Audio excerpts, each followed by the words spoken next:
আসসালামু আলাইকুম।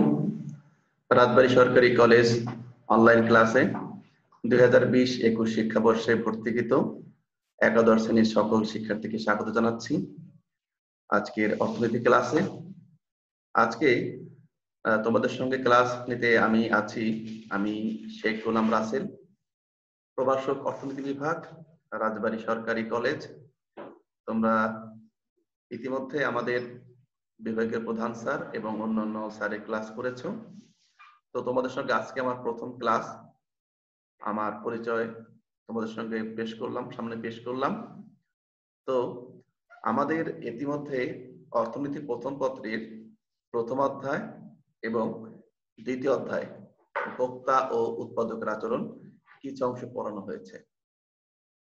আমরা আজকে দ্বিতীয় অধ্যায়ের এর পরবর্তী অংশ আমরা কন্টিনিউ করব। তো আমরা দেখে নেই আমাদের আজকের পাঠ পরিচিতি কি আছে। আমরা পড়ব দ্বিতীয় অধ্যায় এবং আজকের আমাদের টপিক হচ্ছে চাহিদা বিধির ব্যতিক্রম। এরপরে আমরা শিখব চাহিদা বিধির সূচি এবং চিত্ররূপ, কিভাবে আমরা বিধি থেকে সূচি প্রণয়ন করতে পারি এবং চাহিদা রেখায় রূপ দিতে পারি। তো চলো শুরু করা যাক। ছোট্ট বন্ধুরা, তোমরা জানো যে আমরা গত ক্লাসে আমাদের বিভাগের প্রধান স্যার তোমাদের দেখিয়েছিলেন চাহিদা বিধি কি। আমরা জানি অন্যান্য অবস্থা স্থির থেকে কোন দ্রব্যের দাম বাড়লে চাহিদা কমে এবং ওই দ্রব্যের দাম কমলে চাহিদা বাড়ে। এইভাবে দাম ও চাহিদার মধ্যে যে একটা বিপরীত সম্পর্ক, সেটাই হলো চাহিদা বিধি। এখন কথা হচ্ছে, সবসময় কি দাম বাড়লে চাহিদা কমে কিংবা দাম কমলে চাহিদা বাড়ে? না, সবসময় এটা হয় না। তো কখন কখন হয় না সেটা হলো চাহিদা বিধির ব্যতিক্রম।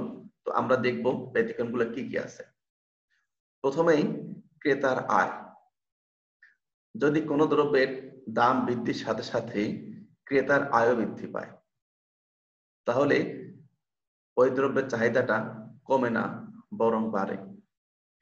মনে করো একজন ব্যক্তির আয় ছিল মাসে 10,000 টাকা, তখন 1 কেজি আলুর দাম ছিল মনে করো 20 টাকা। এখন এই ব্যক্তির আয় বৃদ্ধি পেয়ে হয়েছে 20,000 টাকা। যদি এখন আলুর দাম 50 টাকা হয়, সে আগের চেয়ে কম কিনবে না, কেননা তার এখন ক্রয় ক্ষমতা বৃদ্ধি পেয়েছে। তাই ক্রেতার আয় বাড়লে পরে যদি দ্রব্যের দাম বাড়ে তাহলে চাহিদা বাড়ে। তাই বলতে পারি এটা একটা চাহিদা বিধির ব্যতিক্রম। দ্বিতীয়ত ভোক্তা রুচি এবং অভ্যাস। ভোক্তা যে সমস্ত পণ্য ব্যবহারে বা যে সমস্ত খাবারে অভ্যস্ত, সেই দ্রব্য সামগ্রীর দাম বাড়লেও চাহিদা কমে না। আর যে সমস্ত পণ্য সে ব্যবহার করে না, যেগুলোতে তার রুচি নেই, সে অভ্যস্ত না, সেগুলোর দাম কমলেও চাহিদা বাড়ে না। আমরা উদাহরণস্বরূপ বলতে পারি, যে ব্যক্তিটি প্রতিনিয়ত পোশাক, মনে করি সে শার্ট পরিধান করে, এখন যদি টি শার্টের বা পাঞ্জাবি সে পরিধান করে না, যদি এইগুলোর দাম অনেক কমে যায়, সে তো ওই পোশাকে অভ্যস্ত না, সে ওটা কিনবে না। তাই তার অভ্যাস না থাকলে এটা ক্রয় করবে না। আবার বলতে পারি, কোন একটা খাবার একজন ব্যক্তির রুচি নেই। মনে করি একজন ব্যক্তি সে কোন একটা খাবার, ফর এক্সাম্পল ধরি যে গরুর মাংস সে খায় না, সেটার দাম যতই কমুক তার কাছে কিন্তু সেটা চাহিদা বাড়বে না। পক্ষান্তরে যেটা সে খায় সেটার দাম যতই বাড়ুক চাহিদা কমবে না। এই প্রেক্ষাপটে বলতে পারি, ভোক্তা রুচি অভ্যাসের যদি পরিবর্তন হয় বা স্থির থাকে, তাহলে চাহিদা বিধিটা কার্যকর হয় না। এরপর একটা পয়েন্ট, সেটা হচ্ছে গিফেন দ্রব্য। গিফেন একজন ব্যক্তির নাম, স্যার রবার্ট গিফেন। তিনি আয়ারল্যান্ডের অধিবাসী। 1840 সালে স্যার রবার্ট গিফেন দেখলেন আয়ারল্যান্ডে যারা নিম্ন আয়ের মানুষ আছে, অর্থাৎ যারা শ্রমিক বা কোনো কারখানায় কাজ করে কিংবা তারা কোনো পরিবহন শ্রমিক, তারা নিম্ন ভোগের কিছু দ্রব্য ব্যবহার করে। যেমন মনে করো মোটা চাল তারা ভোগ করে, আলু, মোটা কাপড় তারা পরে। তো রবার্ট গিফেন দেখলেন তারা যখন এই সমস্ত পণ্যের দাম বাড়ে বেশি করে ক্রয় করে এই নিম্ন আয়ের লোকগুলা, আবার যখন এই পণ্যগুলোর দাম কমে তারা এগুলো কম করে ক্রয় করে। অর্থাৎ চাহিদা বৃদ্ধির সম্পূর্ণ একটা উল্টা চিত্র তারা প্রকাশ করছে। তো রবার্ট গিফেন এটাকে নাম দিলেন নিকৃষ্ট দ্রব্য। কেন নিকৃষ্ট? কারণ এগুলো চাহিদা বৃদ্ধির উল্টা ঘটাচ্ছে, ব্যতিক্রম ঘটাচ্ছে। পরবর্তীতে রবার্ট গিফেনের নাম অনুসারে এই দ্রব্যকে বলা হয় গিফেন দ্রব্য। তাই বলতে পারি গিফেন দ্রব্য চাহিদা বৃদ্ধির একটি ব্যতিক্রমী দ্রব্য, কেননা এই দ্রব্যগুলো নিম্ন আয়ের মানুষ ব্যবহার করে এবং এগুলোর দাম বাড়লে চাহিদা বাড়ে, দাম কমলে চাহিদা কমে। ওকে, তো আমরা এর পরবর্তী টপিকটা দেখব ভেবলেন দ্রব্য। ভেবলনও এক ধরনের দ্রব্য এবং ভেবলেন একজন ব্যক্তির নাম। তিনি যুক্তরাষ্ট্র বা আমেরিকার নাগরিক, পরিসংখ্যানবিদ। তিনি যুক্তরাষ্ট্রের কিছু উচ্চবিত্ত অভিজাত শ্রেণীর মানুষের জীবন এবং তাদের চলাফেরা, তাদের অর্থনৈতিক বিভিন্ন বিষয়ে আচরণ নিয়ে তিনি গবেষণা করেন। তিনি একটি বিষয় উল্লেখ করে পর্যবেক্ষণ করে দেখেন যে যারা উচ্চবিত্ত আছে তাদের মধ্যে একটা প্রদর্শন মনোভাব, অর্থাৎ বলতে পারি শো আপ করার মানসিকতা কাজ করে, যে আমি ধনী, আমার এটা আছে, আমি বড় লোক, এটা দেখাতে হবে এই জন্য। তো তারা কি করে, যে সমস্ত পণ্যের দাম বেশি সেই পণ্যগুলো বেশি করে ক্রয় করে, আর যে পণ্যের দাম কম সেটা তারা কম ক্রয় করে। তো দেখা যাচ্ছে যে তারাও চাহিদা বৃদ্ধির একটা উল্টা চিত্র প্রকাশ করছে, উল্টা নিয়ম প্রকাশ করছে। ভেবলেন এই দ্রব্যকে নাম দেন জাঁকজমকপূর্ণ দ্রব্য বা আড়ম্বরপূর্ণ দ্রব্য। পরবর্তীতে তার নাম অনুসারে এগুলোকে ভেবলেন দ্রব্য হিসেবে বলা হয় বা বিলাস জাতীয় দ্রব্য বলা হয়। তো বলতে পারি যে দ্রব্যগুলো উচ্চবিত্ত বা অভিজাত শ্রেণীর লোকজন ব্যবহার করে এবং যেগুলো দাম বাড়লে চাহিদা বাড়ে, দাম কমলে চাহিদা কমে, সেই দ্রব্য হচ্ছে ভেবলেন দ্রব্য। তোমরা খেয়াল রাখবে গিফেন দ্রব্যটা হচ্ছে নিম্ন আয়ের মানুষের দ্রব্য আর ভেবলেনটা ধনী বা অভিজাত শ্রেণীর মানুষের ব্যবহৃত দ্রব্য। দুইটা দ্রব্য চাহিদা বৃদ্ধির ব্যতিক্রম ঘটায়। এরপরে আসছে পরিবর্তক দ্রব্য। যদি দুইটা দ্রব্য এমন হয় একটার পরিবর্তে আর একটা ব্যবহার করে অভাব পূরণ করা যায়, তাহলে সেই দ্রব্যগুলোকে বলা হয় পরিবর্তক দ্রব্য। যেমন মনে করো আমরা সকালে নাস্তায় ভাতের পরিবর্তে রুটি খেতে পারি। তো ভাত এবং রুটি একে অপরের পরিবর্তক। আবার চিন্তা করো যে আমরা আমাদের ক্লান্তি দূর করার জন্য চায়ের পরিবর্তে কফি খেতে পারি। চা কফি একটার পরিবর্তক দ্রব্য। তো এই পরিবর্তক দ্রব্যের বেলায় দেখা যায় যে একটা দ্রব্যের দাম বাড়লো, অপরটা স্থির থাকলো, তো মানুষ যেটা দাম স্থির থাকে সেটা বেশি বেশি ভোগ করে। আমি উদাহরণ দিয়ে বলি, মনে করো এক কাপ চায়ের দাম 5 টাকা, এক কাপ কফির দাম 10 টাকা। তো এখন সবাই চায়ের দাম কম বিধায় সবাই চা পান করে। দেখা গেল চায়ের দাম বৃদ্ধি পাওয়ার কারণে প্রতি কাপ চায়ের দাম হয়ে গেছে 8 টাকা, কিন্তু কফির দামটা স্থির আছে। এক্ষেত্রে দেখা যাবে যে কফির চাহিদাটা বেড়ে গেছে। মানুষ ভাববে যে ঠিক আছে, চায়ের থেকে কফিটা বেশি স্ট্রং, এটা বেশি ইয়াং ব্র্যান্ড, আমরা কফিটা খাবো। তো দেখো কফির কিন্তু দাম কমে নাই, কিন্তু চাহিদা বেড়েছে। কেন বেড়েছে? বেড়েছে এই পরিবর্তক দ্রব্যের প্রভাবে। তাই আমরা বলতে পারি পরিবর্তক দ্রব্য চাহিদা বৃদ্ধির ব্যতিক্রম ঘটায়। তারপরে দেখতে পাচ্ছি পরিপূরক দ্রব্য। তো পরিপূরক দ্রব্য কোনগুলা? যদি দুইটা দ্রব্য এমন হয় যে একটা দ্রব্যের উপরে আর একটা দ্রব্য নির্ভরশীল, অর্থাৎ একটার সাথে আর একটা মানে চলতে পারে না, একটাকে ছাড়া একটা সম্পূর্ণ হয় না, এমন দ্রব্যকে বলা হয় পরিপূরক দ্রব্য। মনে করো একজন ব্যক্তি একটা গাড়ি আছে, সে কি পেট্রোল ছাড়া গাড়িটা চালাতে পারবে? পারবে না। তাহলে আমরা বলতে পারি এই পেট্রোল এবং গাড়ি হচ্ছে একে অপরের পরিপূরক দ্রব্য। একইভাবে আমরা বলতে পারি অনেকে চাতে চিনি খায়, অনেকে হয়তো খায় না। তো যিনি চাতে চিনি খান, চা আর চিনি এটা একে অপরের পরিপূরক দ্রব্য। একইভাবে খাতা কলম পরিপূরক দ্রব্য। এই দ্রব্যগুলোর মধ্যে কি হয়, একটা দ্রব্যের দাম বাড়লে আর একটা চাহিদা কমে, আর একটার দাম কমলে আর একটা চাহিদা বাড়ে। ধরো তেলের দাম বা জ্বালানির দাম খুব বেড়ে গেল, তখন মানুষের গাড়ি বা মোটরসাইকেল চালানোর খরচ বৃদ্ধি পাবে, ফলে তখন গাড়ির চাহিদা কমে যাবে। এক্ষেত্রে কিন্তু গাড়ির দাম বাড়েনি, কিন্তু গাড়ির চাহিদা কমে গেছে। কেন কমেছে? কমেছে গাড়ির যে পরিপূরক দ্রব্য পেট্রোল বা তেল এর দামে বৃদ্ধি পাওয়ার কারণে। তাই দেখতে পাচ্ছি পরিপূরক দ্রব্যের দ্বারা একটা দ্রব্যের দাম স্থির থাকা সত্ত্বেও এর চাহিদাটা কমতে পারে। তো আমাদের চাহিদা ভিত্তিতে ছিল যে দাম বাড়লে চাহিদা কমবে, এখানে দাম না বেড়েও চাহিদা কমেছে, তাই এটা একটা ব্যতিক্রম। তো এই ব্যতিক্রমগুলো আমরা দেখলাম। আমাদের এখানে গিফেন আর ভেবলেন দ্রব্যের চিত্ররূপ আছে, যেটা আমরা একটু পরে শিখবো চিত্রটা কিরকম হবে। তো আমরা যাচ্ছি আমাদের পরবর্তী টপিকে, চাহিদা অপেক্ষক। খেয়াল করো, আমরা এই যে এসএসসি পাশের আগে যে গণিত করে এসেছে তার মধ্যে ছোট ছোট কিছু বিষয় আমাদের লাগবে। যেমন প্রথমত লাগবে চলক।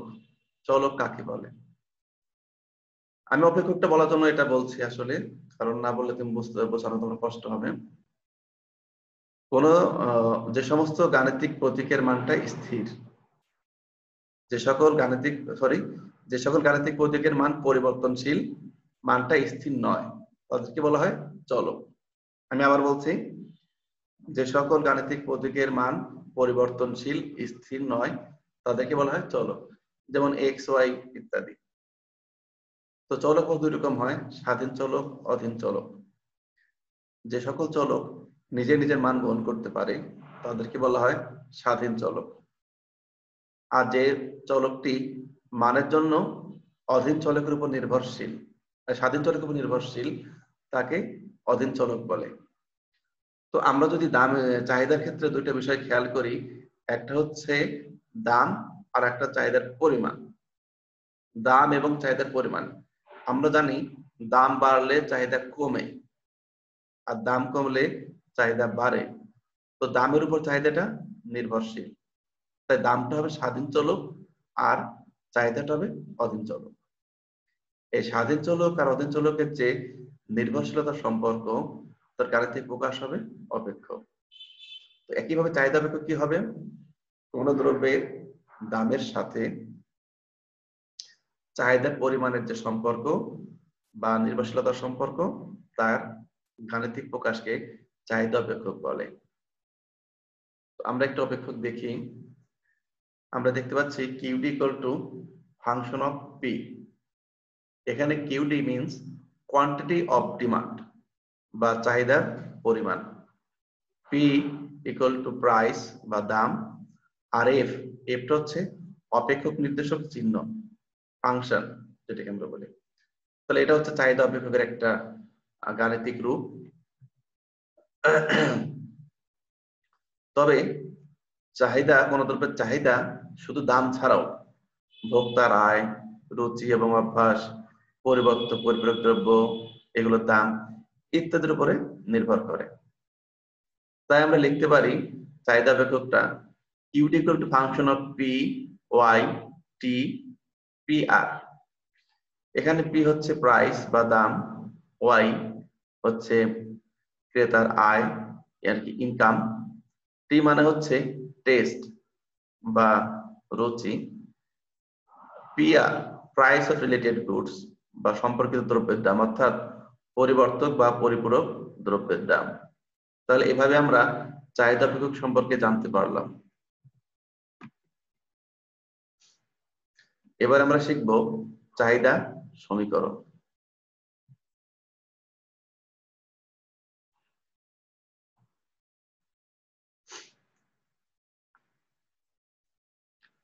কোন দ্রব্যের দামের সাথে চাহিদার যে সম্পর্ক, তা যখন কোনো সমীকরণের সাহায্যে প্রকাশ করি তাকে চাহিদা সমীকরণ বলে। আমি আবার বলছি, কোন দ্রব্যের দামের সাথে চাহিদার যে সম্পর্ক, তা যখন কোনো সমীকরণের সাহায্যে প্রকাশ করি তাকে চাহিদা সমীকরণ বলে।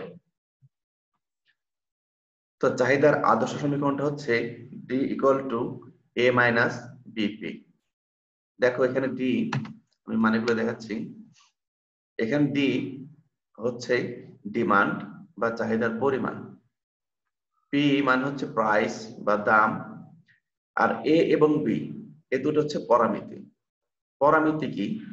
পরামিতি এক ধরনের চলক, তবে এগুলো একটা মডেলের জন্য মানটা নির্দিষ্ট থাকে। যেমন এ আর বি, এই চলকটা এখানে চাহিদা অপেক্ষকের মানটা নির্দিষ্ট। কি বোঝায়? এ বোঝাচ্ছে শূন্য দামের চাহিদার পরিমাণ, অথবা বলতে পারি চাহিদা রেখার ছেদক। আবার বলছি, শূন্য দামের চাহিদার পরিমাণ। যদি কোনো ব্যক্তি বিনা পয়সায় বা বিনামূল্যে ফ্রিতে 10 একক বা 10টা কমলা পায়, সেটা হবে এর মান, বিনামূল্যে যেটা সে পেয়েছে, যেটাকে আমরা রেখার ক্ষেত্রে বলতে পারি চাহিদা রেখার ছেদক। অপরদিকে বি হচ্ছে দামের সাথে চাহিদা পরিবর্তনের হার, মানে যদি 1 টাকা দাম বাড়ে চাহিদা কতটুকু বাড়বে, বা 1 টাকা দাম কমলে চাহিদা কতটুকু বাড়বে, এই হারটা বি দ্বারা প্রকাশ করে। রেখার ক্ষেত্রে বলতে পারি এটা চাহিদা রেখার ঢাল। তাহলে আমরা চাহিদা রেখার সমীকরণের মধ্যে কি কি থাকে সেটা আমরা শিখে নিলাম। এর পরবর্তীতে আমরা শিখব একটা গাণিতিক সমীকরণ। আমি একটু আগে বললাম যে যদি একজন ব্যক্তি বিনামূল্যে 10টি কমলা পায় এবং যদি 1 টাকা বাড়ে 2 একক করে চাহিদা কমায়, তাহলে তার সমীকরণটা কিরকম হবে একটু দেখি। D = 10 - 2p। এখানে 10 হচ্ছে বিনামূল্যে বা শূন্য দামে চাহিদার পরিমাণ, 2 হচ্ছে একটা একক দামের ফলে চাহিদার পরিবর্তনের হার বা চাহিদা রেখার ঢাল। এখানে দেখো 2 এর একটা ঋণাত্মক চিহ্ন বা মাইনাস চিহ্ন আছে, তাই চাহিদা রেখার ঢালটা সবসময় ঋণাত্মক হয়। চাহিদা সূচি, আমরা পরবর্তী অংশে যাচ্ছি। চাহিদা সূচি কোন দ্রব্যের বিভিন্ন দামে, কোন দ্রব্যের দামের পরিবর্তনের ফলে চাহিদার যে পরিবর্তন হয় তার যে ছক বা তালিকা বা সূচির সাথে দেখানো হয় তাকে চাহিদা সূচি বলে। অর্থাৎ আমরা এই যেখানে একটা সমীকরণ লিখেছি, যদি এই সমীকরণে দামটা স্বাধীন চলকটা আমরা ইচ্ছা মতো ধরি 1 2 3 4 5, তাহলে ডি এর মান কত আসে সেটা নির্ণয় করে যদি আমরা একটা ছকে লিখি, তালিকায় লিখি, সেটাই হবে আমাদের চাহিদা সূচি। তো আমরা দেখি যে কিভাবে আমরা সূচি তৈরি করতে পারি, একটা সমীকরণ থেকে সূচি কিভাবে তৈরি করতে পারি। তোমরা একটু খেয়াল করে দেখো।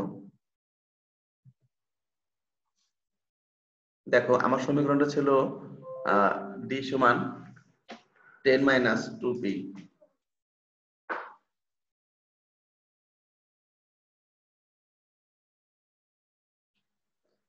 দেখতে পাচ্ছ কিনা?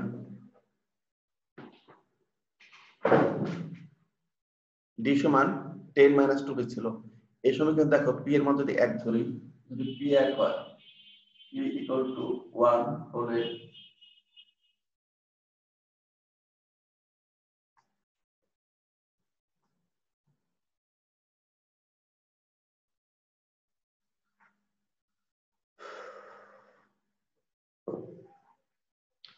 দেখো এই সমীকরণে p এর মান 1 ধরলে পরে আমরা কত পাই?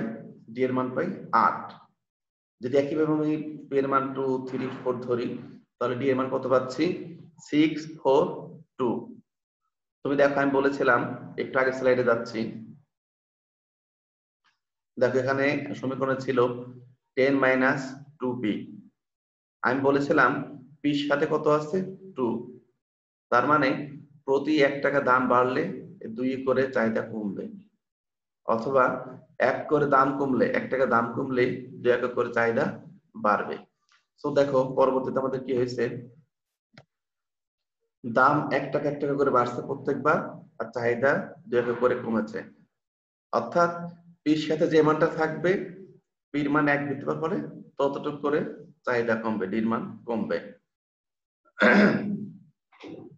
তো শিক্ষার্থী বন্ধুরা দেখো আমরা এখানে দেখলাম যে দাম এবং চাহিদার পরিমাণ, যেটা আমরা একটা ছকে লিখেছি, এবং এইটাই হচ্ছে আমাদের সেই চাহিদা সূচি।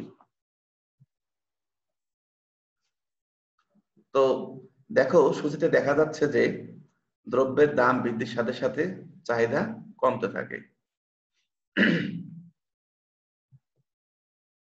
তাই আমরা বলতে পারি ইহাই হলো চাহিদা বৃদ্ধির গাণিতিক প্রকাশ। চাহিদা বৃদ্ধিতে আমরা যেটা বলেছিলাম যে দাম বাড়লে চাহিদা কমে, আমরা এটা সেটা ছকে দেখালাম। তাই এটা হচ্ছে চাহিদা বৃদ্ধির গাণিতিক প্রকাশ। দেখো এবার জ্যামিতিক প্রকাশটা কিভাবে হয়। কোন দ্রব্যের দামের ফলে চাহিদাটা যে বাড়লে যে চাহিদাটা কমে সেটা কিভাবে দেখাই। তোমরা চিত্র দেখতে পাচ্ছ, ভূমি অক্ষে দ্রব্যের পরিমাণ আর লম্ব অক্ষে দাম দেখানো হয়েছে। তোমরা খেয়াল রাখবে একটা বিষয়, অর্থনীতিতে যখন আমরা কোনো চিত্র আঁকি, নতুন ছাত্রছাত্রী যারা আছো অনেকে এখানে ভুল করো যে স্যার চিত্রটা স্যার কেমনে বুঝবো, কোথায় কি হবে, কোনটা কেমনে ধরবো। তো আমি তোমাদের উদ্দেশ্যে একটা কথা বলি, চিত্রটা হচ্ছে 9-10 যে লেখচিত্র করে এসেছো সেটাই। জাস্ট 9-10 লেখচিত্র ছিল ভূমি অক্ষে স্বাধীন চলক, লম্ব অক্ষে অধীন চলক, অর্থাৎ ভূমি অক্ষে এক্স, লম্ব অক্ষে ওয়াই। আমরা ওই প্রিন্সিপাল বা ওই নীতিতে আমরা যাচ্ছি। তবে চাহিদা আর যোগান যখন এই রেখা দুটো আঁকি, এখানে একটি ব্যতিক্রম আছে। স্বাধীন চলকটা যায় লম্ব অক্ষে, অধীন চলকটা যায় ভূমি অক্ষে। কি বলছি, চাহিদা ও যোগানের বেলা স্বাধীন চলকটা লম্ব অক্ষে যায় আর অধীন চলকটা আসে ভূমি অক্ষে। দুঃখিত। তো দেখো আমরা ভূমি অক্ষে দ্রব্যের পরিমাণ এবং লম্ব অক্ষে স্বাধীন চলক দাম দেখিয়েছি। তো ভূমি অক্ষে প্রতি বর্গ সমান, এটা গ্রাফ কাগজে করার কথা, আমরা সব মানে এমনি কাগজে করেছি। ভূমি অক্ষে প্রতি ঘর সমান 2 একক করে ধরেছি, অর্থাৎ সমান দূরত্ব নিয়েছে এবং মানটাও সমান হারে বেড়েছে। মূল বিন্দু থেকে যত আমরা ডান দিকে যাব মান তত বাড়বে। আর লম্ব অক্ষে আমরা প্রতি ঘর সমান কি করেছি, 1 একক করে ধরেছি, অর্থাৎ দাম 1 টাকা 1 টাকা করে বেড়েছে। চিত্রের ক্ষেত্রে এই দূরত্বটা সমান হবে, মানটাও সমান হবে। তো দেখতে পাচ্ছি যখন আমাদের দাম ছিল 1 টাকা, তখন চাহিদা ছিল 8 একক। তো নিয়ম হচ্ছে এই মূল বিন্দু থেকে দামের দিকে 1 ঘর যাব, তারপর সেখান থেকে ডান দিকে আমরা 8 ঘর আসব। এই যে এখানে একটা বিন্দু বললাম, এই বিন্দু। একইভাবে দাম বেড়ে 2 টাকা 3 টাকা হলে আমাদের চাহিদা 6 একক 4 একক হয়, যেটা আমরা এখানে স্থাপন করে পেয়েছি বি বিন্দু এবং সি বিন্দু। তো এবার এই এ, বি এবং সি এই 3টা বিন্দু যোগ করে যে রেখাটা পাই বাম থেকে ডান দিকে নিম্নগামী, এই রেখাটা হচ্ছে চাহিদা রেখা। অর্থাৎ চাহিদা রেখাটা বাম থেকে ডান দিকে নিম্নগামী হয়, নিচের দিকে নামে। তোমরা বলতে পারতে স্যার আপনি তো এ থেকে বি তে গেলেন, বি থেকে সি তে গেলেন, তাহলে দেখতে পাচ্ছি ডান থেকে বামে উঠছে, তাই না? তোমাদের কথা সত্য যে ডান থেকে বামে উঠছে, কিন্তু আমাদের যেহেতু ভাষাগত বা বর্ণমালা আমরা বাম থেকে ডানে আসি, অর্থাৎ এ বি সি ডি বা ক খ সরোয়া সরে যখন আমরা লিখি বাম থেকে ডানে আসি, তাই যখন আমরা রেখার বর্ণনাটা দেই তখন আমরা ঠিক বাম থেকেই শুরু করি, যেটা কোন দিকে আসছে। তো দেখতে পাচ্ছি বাম থেকে নিচের দিকে নামছে, দ্যাটস ওয়াই আমরা এটা বলি বাম থেকে ডান দিকে নিম্নগামী।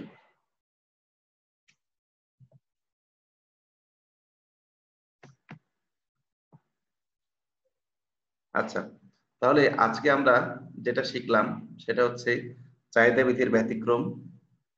চাহিদা বিধির ব্যতিক্রমে কয়েকটা বিষয় আছে, আর হচ্ছে আমরা শিখলাম চাহিদা অপেক্ষক, চাহিদা সমীকরণ, চাহিদা সূচি, এই বিষয়গুলো আমরা দেখলাম এবং কিভাবে চাহিদা রেখা অঙ্কন করতে হয় সেটা আমরা দেখলাম।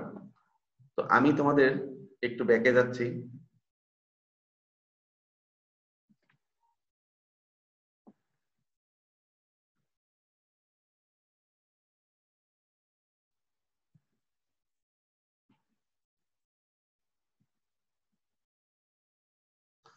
দেখো আমি একটু আগে যে চাহিদা রেখাটা দেখালাম সেটা হচ্ছে বাম থেকে ডান দিকে নিম্নগামী, অর্থাৎ দাম বাড়লে চাহিদা কমে, দাম কমলে চাহিদা বাড়ে। তো এইখানে দেখো আমাদের 2টা দ্রব্য আছে, গিফেন দ্রব্য এবং ভেবলেন দ্রব্য। আমি ক্লাসে বলেছিলাম যে রেখা সম্পর্কে একটু পরে বলবো। তো রেখা তো বলেছি, এখন গিফেন দ্রব্যের বেলায় কি ঘটে। গিফেন দ্রব্য হচ্ছে সমাজের নিম্ন আয়ের মানুষের ব্যবহৃত দ্রব্য, যে দ্রব্যগুলো দাম বাড়লে চাহিদা বাড়ে, দাম কমলে চাহিদা কমে, অর্থাৎ দামের সাথে চাহিদার একটা সমমুখী সম্পর্ক। তাই বিপণন দ্রব্যটা হচ্ছে চাহিদা রেখা ডান দিকে ঊর্ধ্বগামী হবে, বিপণন দ্রব্যেরও চাহিদা রেখা ডান দিকে ঊর্ধ্বগামী হবে। তোমরা বাসায় এটা প্র্যাকটিস করবে। আর হচ্ছে